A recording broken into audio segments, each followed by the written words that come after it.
So I'm going to try something a little bit different, and instead of just having a big long block of text as a blog post, I'm going to try doing this as a video. If you prefer big long blocks of text, that's still available on my website, but I thought I'd give this a try and see how it goes. So here we are. This is my How I Got My Agent post. I had told my writing group that if I ever did one of these, it was going to be kind of unserious, and it was going to have this as the table of contents. And I don't want to be a liar, so that is what I'm going to be sticking to. But this post is, to be honest, less about how I got an agent and more about how I handled my mental health and the emotional toll of querying. Spoiler alert, I got my agent through cold querying, luck, and timing. So after 10 years of not writing because of grad school and then grad school recovery, I wrote my first full-length novel, which was a 110,000 word sci-fi, which we will call Manuscript 1.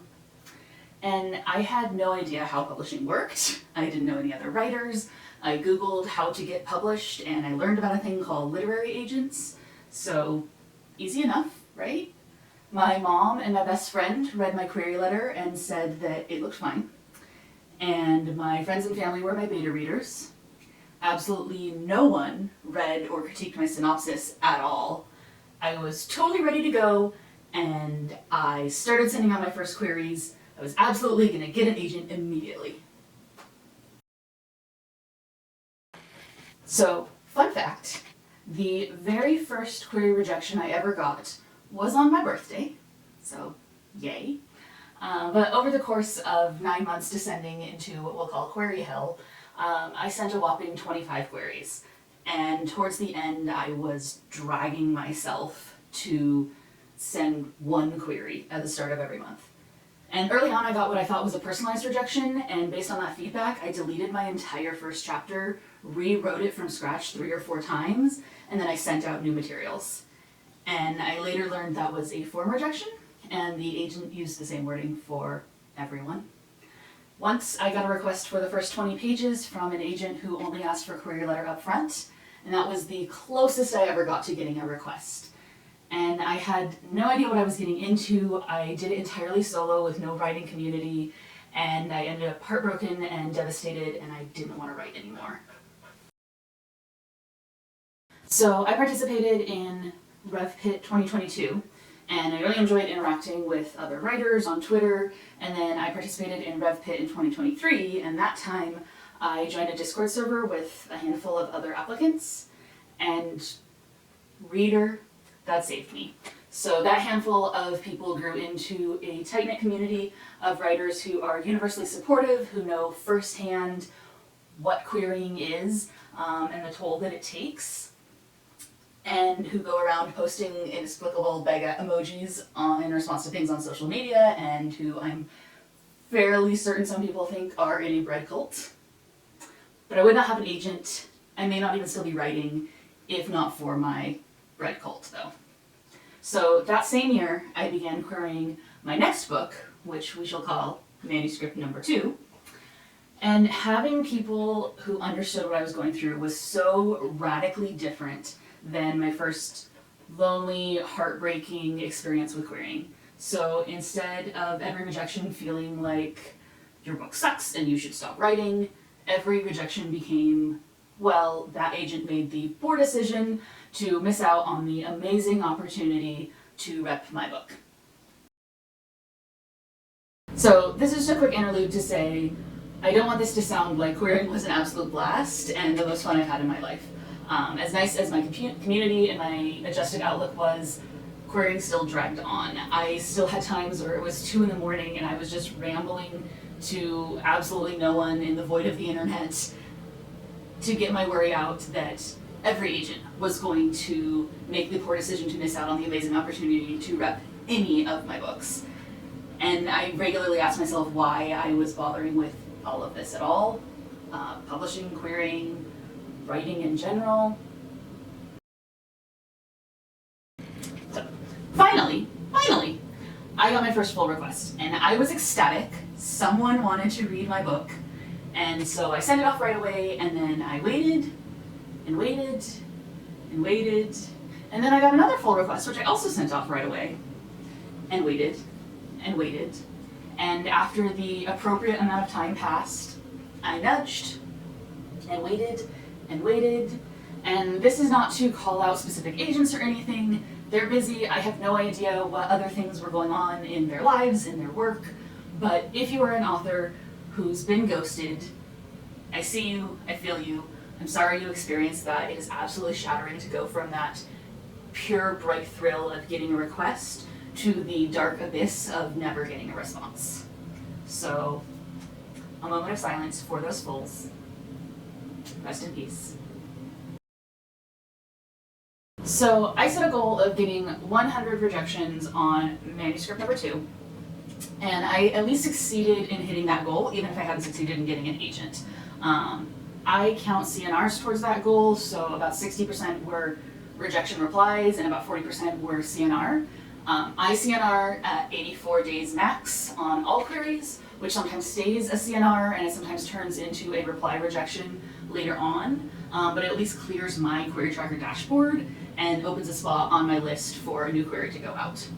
So while I wasn't as devastated and heartbroken as I'd been when I stopped querying my first book, it was disappointing. I truly thought this one was the one. But I didn't officially shelve it. I still had a few outstanding queries. I'd also sent it to some small presses, but I decided those could all simmer and I would move on to the next thing. Publishing moves so slowly and I am not a patient person.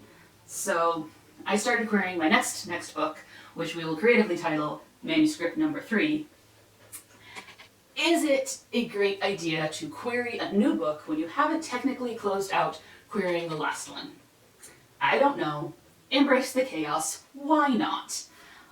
And a whopping 3 months into querying manuscript number 3, I also started to make my list and put together my query materials for my next book, manuscript number 4.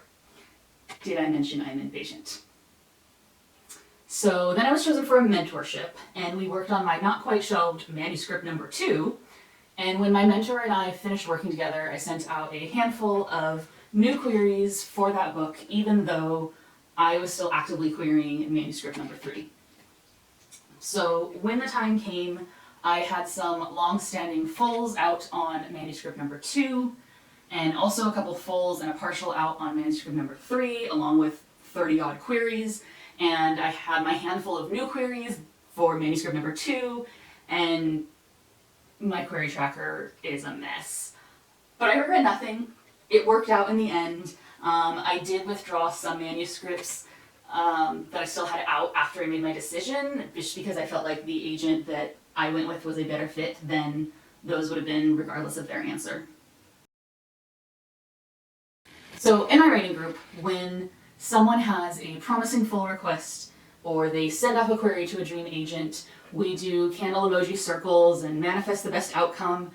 But candles aren't everything, and we have a running joke that you need the blood of a sacrificed unicorn to have your shot in publishing.